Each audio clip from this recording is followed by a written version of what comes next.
One of the biggest things that we find in organizations when we partner with them on the CIO level is just inefficient processes, underutilized software. We just got done with a project with a company where we came in and even identified that they actually had the right software. They just weren't using it. And so we spent a few months working with them and letting them dive deeper into that platform. It wasn't even an Acumatica situation. This was a completely different piece of accounting software for a nonprofit industry. And they're super happy now. We automated a bunch of things and let them really help their company.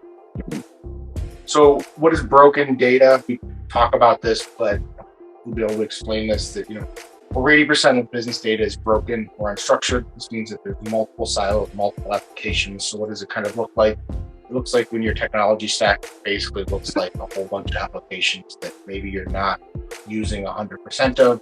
Maybe none of them are talking to each other. Maybe none of them, there's a lot of data entry that you're doing into each individual platform.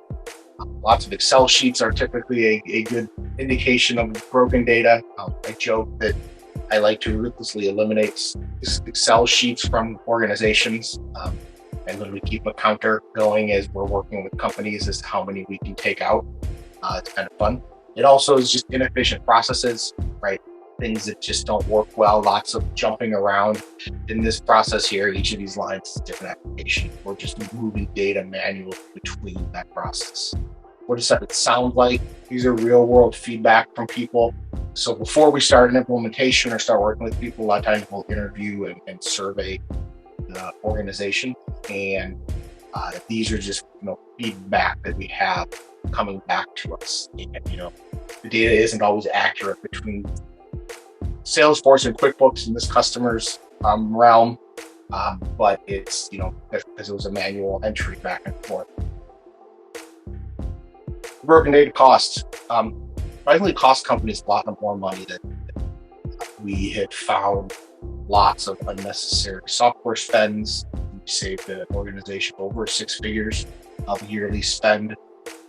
We've uncovered accounting errors. It's not uncommon when we go through these processes, and this one's directly related to Acumatica. We had a customer that once we did the data import into Acumatica and started going live, we recognized that there was a $200,000 error in the company's. The company wasn't billing for something that they would have never billed for or caught in the previous platform, and we were able to catch that with the help of Acumatica exposing some of it. So what resolves it? Well, it's getting that tech spend down, right? Getting that consolidation, getting yourself moved away from multiple applications and trying to figure out and lean into single application or reduced number of applications. There's no single application that'll take care of everything.